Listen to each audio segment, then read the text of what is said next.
Welcome back to my channel to our new blog. টানা বৃষ্টি শেষে কিন্তু আজ 2 দিন কিন্তু রোদ বের হয়েছে। আমি কিন্তু বিকেল বেলা করে কিন্তু রাজনকে সাথে করে নিয়ে বের হলাম একটু কেনালের দিকে হাঁটতে যাব বলে। 2 দিনের রোদে কিন্তু দেখতে পাচ্ছেন রাস্তাঘাটের কাদা কিন্তু মেঠো রাস্তা, তারপর কিন্তু কাদা একটু শুকিয়ে কিন্তু খড়খড়ে হয়েছে। গ্রামের মেঠো রাস্তা, এই সুন্দর প্রকৃতি কত সুন্দর দেখা যায় বিকেলে। দেখেন যাওয়ার পথে দেখেন একটি বেগুনের ভুঁই, বেগুনি কিন্তু প্রচুর পরিশ্রমের আগেই কিন্তু আমি বলেছি। কেনালে যাওয়ার পথে কিন্তু দেখেন 2 ভাই কিন্তু বেগুনে স্প্রে করতেছে। এক ভাই কিন্তু স্প্রে শেষ করে কিন্তু এই যে উঠে আসছে, আর একজন কিন্তু দেখেন এই যে বেগুনে কিন্তু এখনো স্প্রে করেই যাচ্ছে। কতটা পরিশ্রমের একবার ভেবে দেখেন। প্রত্যেকটা গাছের গোড়ে কিন্তু একটা করে কাঠি পুঁতা আছে, কারণ বেগুন গাছ বাতাসে ভেঙে যাচ্ছে। বেগুনের ভিডিও এর আগেও করেছি, যার কারণে কিন্তু আমি খুব একটা বেশি দেখাচ্ছি না। আমি যাওয়ার পথে কিন্তু কিছু সুন্দর প্রকৃতি আপনাদেরকে দেখানোর চেষ্টা করছি। আমি কিন্তু মূল ভিডিও করতে যাচ্ছি, কেনালের পানি আসছে সেই পানির ভিডিও আপনাদের দেখাবো। যাওয়ার পথে দেখেন রাজন কিন্তু ওর মতো পোস্ট নিতে যাচ্ছে, ও কিন্তু ছবি করতেছে, ভিডিও করতেছে। আমি সেটা কিন্তু সুন্দরভাবে তুলে নিলাম ভিডিওতে। মেট্রো রাস্তার 2 পাশে যে ঝোড়টা দেখতে পাচ্ছেন, আসলে এর ভিতরে কিন্তু পোকা চোকাও থাকতে পারে, সাপ পোকা এগুলো কিন্তু থাকতেই পারে, অস্বাভাবিক কিছু না। গ্রামে থাকলে কিন্তু সাপ পোকার সাথে বড় হতে হয়। এই যে দেখতে পাচ্ছেন এটাকে ভাঙা ব্রিজ বলে। আমি কিন্তু ভাঙা ব্রিজে অনেকদিন পরে আসলাম। দেখেন কেনালে কিন্তু এই সাইডে পানি কম এখন, তারপর কত সুন্দর দেখা যাচ্ছে ব্রিজের উপরে দাঁড়িয়ে কিন্তু এই সুন্দর ভিডিও কিন্তু আপনাদের দেখাইতে পাচ্ছি। অনেক ভালো লাগছে আমার। সূর্য দেখেন তার লাল আভা ছড়াচ্ছে, পানিতে পড়তেছে, কত সুন্দর দেখা যাচ্ছে। পানিতে কিন্তু স্রোত এদিকে একটু কম, কারণ গেটটা মনে হচ্ছে আমাদের যে মেন গেটটা দেখা যাচ্ছে ওখানে কিন্তু গেট দাবানো আছে, যার কারণে পানি এদিকে কম আসছে।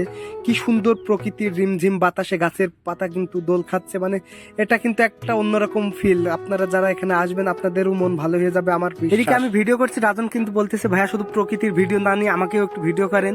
ওটাকে বললো, যার কারণে কিন্তু ও ভিডিও করতেছে। ও আমাকে বলছিল আমি আনিগুনা মারবো, আপনি কিন্তু আমাকে ভিডিও নেবেন। ওর পরে কিন্তু আমার হাত থেকে ফোন নিয়ে কিন্তু আমার কিন্তু ভিডিও করে দিল। দেখেন 2 হাত পশারিতে যখন ব্রিজের পার বসি বাতাসে কিন্তু গাটা ঠান্ডা হয়ে যায়।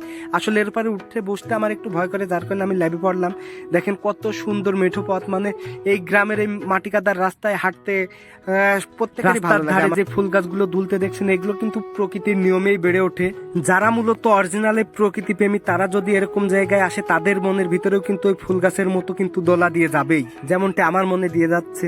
যাই হোক, আমি কিন্তু ভিডিও করছিলাম, রাজন আমাকে বললো ভাই চলেন যাই। সূর্য প্রায় অস্তোদয় চলে গিয়েছে, যার কারণে কিন্তু ভিডিও ভালো হবে না, তাই তো আমরা এখান থেকে চলে যাচ্ছি একদম অধ্যায়। চলে এসে দেখেন কি সুন্দর পানির মানে গর্জন, যেটা শুনলে কিন্তু আপনাদের মন প্রাণ ভরে যাবে। আমি পানির গর্জনও আপনাদের শোনাবো। আমি ভিডিও যখন করছিলাম আসলে পানি ওই পার থেকে যখন এই পারে আশ্রে পড়ছিল, তখন যে শব্দটা হচ্ছিল আমার বুকের ভিতরে কিন্তু বাড়ি খেয়ে যাচ্ছিল। আমি এই শব্দটাই আপনাদের এখন শোনাবো, একটু শুনে আসেন যে পানির গর্জনটা আসলে কত সুন্দর হয়। আসলে সমুদ্রের যে গর্জন সেটি তো পাবো না, আসলে এই কেনালের শব্দই আপনাদের একটু শোনাই।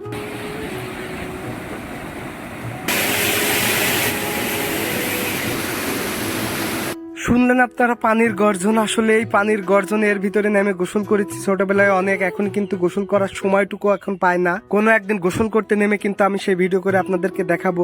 এই পানিটা কিন্তু আসে একদম সরাসরি কিন্তু পদ্মা নদী থেকে। এই পানিটা কিন্তু আগে বছরে 6 মাস পানি দিত, 6 মাস কিন্তু বন্ধ থাক। কৃষকের চাষের সুবিধার্থে কিন্তু এখন 12 মাস পানি দেয়। একজন চাষি যখন সেচ নিতে যায় প্রতি ঘন্টায় কিন্তু 200 টাকা করে দেওয়া লাগে। মেশিন জার, বোরিং জার, তার তেলমেল কিন্তু সবই বরিগালা থাকে, তার মানে বুঝতে পারছেন কতটা ব্যয়বহুল। আর এই পানিটা কিন্তু যখন নেয় মানুষ বছর শেষে কিন্তু এরকম 200-300 টাকা প্রতি বিঘা প্রতি দেওয়া লাগে। খুবই সুলভ মূল্যে কিন্তু এটা পাওয়া যায়। এই কেনালটা যখন কাটা হয়েছে প্রত্যেকটা জায়গায় কিন্তু নদীর পাশ ঘেঁষেই কিন্তু এই কেনালটা কাটা। নদীর পাশ ঘেঁষে কাটার কারণ একটাই, কারণ মাঠে যখন ফসল আদি কিন্তু পানি প্রচুর পানিতে যখন তলিয়ে যাবে তখন কিন্তু খাল কেটে কিন্তু মাঠের মাঝখান দিয়ে খাল আছে, খাল কেটে কিন্তু সেই খাল দিয়ে কিন্তু পানি বের করে নদীতে নামিয়ে দেওয়া হয়। পানি নিষ্কাশনের ব্যবস্থা না থাকলে কিন্তু কৃষক কিন্তু প্রচুর পরিমাণে ক্ষতিতে পড়ে, যার কারণে কিন্তু নদীর কুল ঘেঁষে কিন্তু এই কেনালটি কাটা হয়। যেহেতু পদ্মা নদী থেকে ডাইরেক্ট এই পানিটা আসছে, প্রচুর পরিমাণে কিন্তু মাছ পাওয়া যায়। দেখেন এখানে কিন্তু ভোলা পানি দেখাই যাচ্ছে, এর সাথে কিন্তু প্রচুর পরিমাণে মাছ ভেসে আসে। এখানে কত মানুষ দেখেন মাছ মারতে আসে, ঘুরতে আসে, সবাই কিন্তু জাল নিয়ে ওয়েট করতেছে। একবার ফেলার পরে খানিক পর পর কিন্তু জাল ফেলে মাছ মারে। পানিটা দেখেন কিভাবে এসে পড়তেছে, মানে দেখলে কিন্তু চোখে। এখানে আমি যেমন ভিডিও করতে এসেছি, এরকম কিন্তু অনেকেই কিন্তু ঘুরতে আসে, ভিডিও করতে আসে, ছবি তুলতে আসে, দেখতে আসে এই সুন্দর প্রকৃতি। আমরা কিন্তু প্রত্যেকেই কিন্তু পানি পছন্দ করি, যার কারণে কিন্তু আমরা যখন ঘুরতে যাই তখন কিন্তু আমরা বেশি আগ্রহ প্রকাশ করি কুয়াকাটা, কক্সবাজার, চট্টগ্রাম বিভিন্ন সমুদ্র বন্দর এলাকা কিন্তু আমরা সিলেক্ট করি। আমাদের এটা কোনো সমুদ্র বন্দর না, কোনো সমুদ্র সৈকত না, যাই হোক আমাদের যতটুকু আছে ততটুকু কিন্তু গর্ব করে বলতে পারি এই পানিতে কিন্তু প্রচুর স্রোত হয়। আপনারা দেখতেই পাচ্ছেন পানির কি উতালা পরিবেশ। এই পাশে কিন্তু পানি একটু কমই আসছে, কারণ গেট একদমই পুরো দাবানো, যতটুকু ফাঁক আছে ততটুকু দিয়ে কিন্তু পানি আসছে।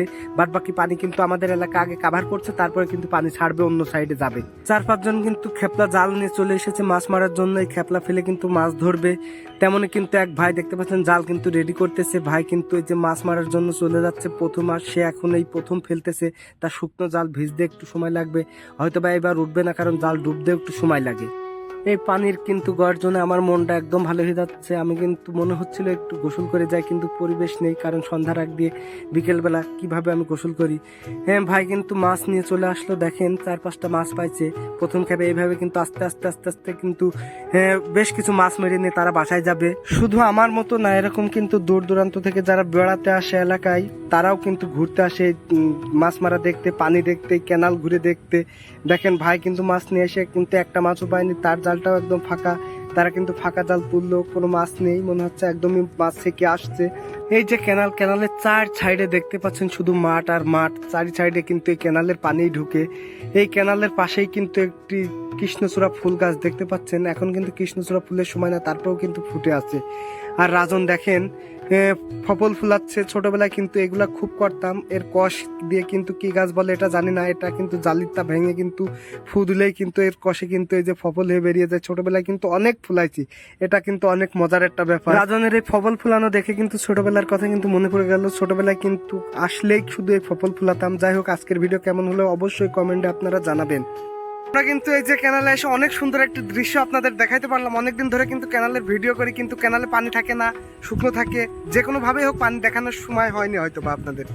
আজকে আপনাদের যে সুন্দর দৃশ্য দেখাইতে পারলাম, আমারও কিন্তু ভালো লাগছে। অনেকদিন পর কিন্তু এরকম পানির গর্জন শুনতে পারলাম। আসলে মনটা এমনিতেই ভালো হয়ে যায়, যে কোনো সমুদ্র সৈকতে গেলে মন ভালো হয়ে যায়। আমাদের কাছে কিন্তু এটা আমাদের কাছে সমুদ্র সৈকত মনে হয়। তো আজকের ভিডিও কিন্তু এখানেই শেষ করছি। আগামীতে কিন্তু আবার নতুন ভিডিও নিয়ে হাজির হবো। আসসালামু আলাইকুম।